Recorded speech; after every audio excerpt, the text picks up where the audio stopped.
my expectations for Arizona are traced back to their previous season in 2022, and actually the last couple of seasons, to be exact, because under the Kliff Kingsbury regime, their last two seasons prior to the 2022 season, you had all these great first half starts for Kliff Kingsbury and the Cardinals, and then you all had these second half collapses, including in 2021 where they did so well, and then they started to do terribly, and then they had the playoff loss to the Rams where they got absolutely embarrassed in prime time on Monday night in that wild card game.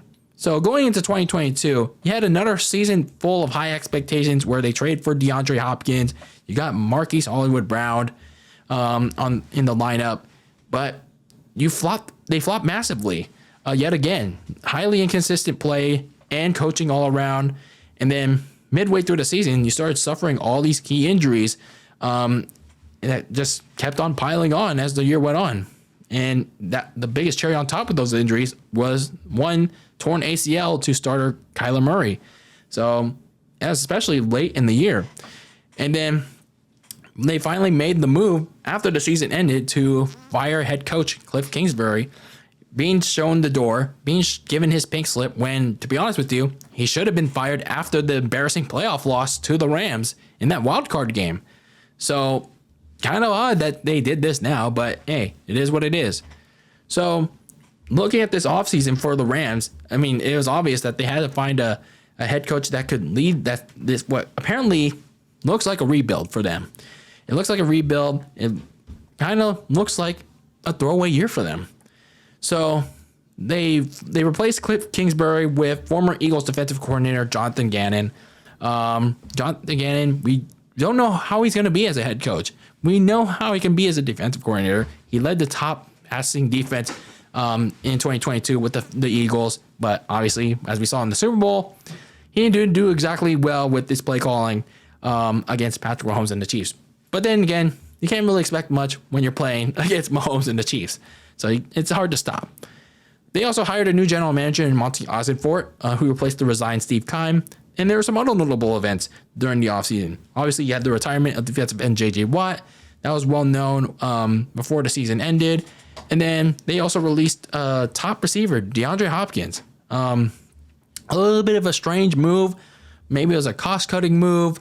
But yeah, that apparently happened. But at the same time, you don't really have a top receiving option for Kyler Murray when he does come back from that ACL injury.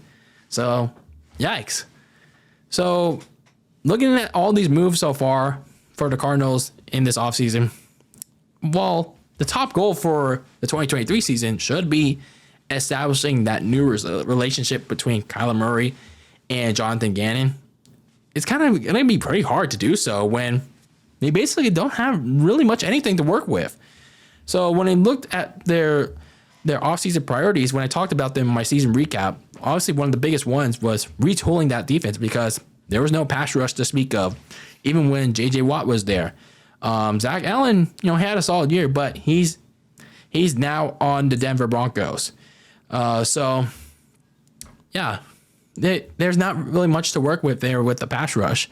They did re-sign Colt McCoy because Kyler Murray is injured. They also need to add another quarterback, though. More on that in a little bit. So at least Colt McCoy for the Cardinals is going to be running your offense for about a month or so until Kyler Murray comes back. They also needed to add to the offensive line because the pass protection was not exactly great. Kyler Murray, once again, had to run around in circles for the better part of the season, and which led to his injury, unfortunately. Looking at some of the additions and subtractions of the season, they re-signed Will Hernandez, one of their offensive linemen. They did lose linebacker Marquise Goldwyn. They released him. I guess another cost-cutting move. Center Rodney Hudson, they also released him, but he wasn't really doing that well anyway for the offensive line. They also released Robbie Anderson. He wasn't really a notable player. I think they also traded for him mid-season. So, yeah, not really much of a loss there. But again, you don't really have much options at receiver other than Marquise Brown and Rondale Moore. So your options at receiver for Arizona, especially when Kyler Murray comes back, are pretty sparse. So, yikes. They did add one big addition to the defense, and that was linebacker Kaiser White. He did pretty good for the Eagles in their Super Bowl run. Receiver Zach Pascal from the Eagles, but he didn't really make that much of an impact. They did add corner Rashad Fenton from the Kansas City Chiefs, but he was getting frequently torched. Defensive lineman Carlos Watkins from the Dallas Cowboys. He's a decent rotational player, I guess. During the draft, they did make a couple of decent, solid moves there. I did like the drafting of offensive tackle Paris Johnson Jr. from Ohio State. He is a pretty good a tackle, whether it's going to be right or left. He will be doing pretty well. I think he's going to be a pretty good addition to protecting Kyler Murray or Colt McCoy, whoever's going to be at quarterback for the offensive line.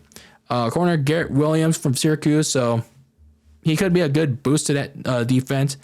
And then adding that quarterback that they needed behind Colt McCoy for the next month or two.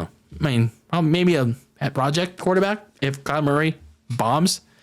Clayton Tune from Houston. Who knows how he turns out. But my biggest takeaways from this Cardinals offseason, it's clear that they couldn't do anything. They could barely do anything because, well, they gave Kyler Murray a big fat contract extension from last year. And it couldn't allow them to, get like good pieces on defense, or like add anything to the offensive line. It's like those big fat contract extensions that you gave Kyler Murray and Kliff Kingsbury, who you fired, by the way. Yeah, those resources are gone. But, they at least did help themselves by having a nice draft. Like I said, the Paris Johnson Jr. pick with the 6th overall pick was a good addition to the offensive line. Again, it's not going to solve all your problems in the world, but having a good piece to the offensive line, especially on Kyler Murray's, I think it's going to be his blind side, is going to be good for you. So looking at some of your key games of 2023, obviously it's going to be week 1 in Washington against the Commanders. You're going to see how Colt McCoy is going to run things in the first game. So obviously Kyler Murray. Maybe week 5 is when we first see Kyler Murray back against the Cincinnati Bengals.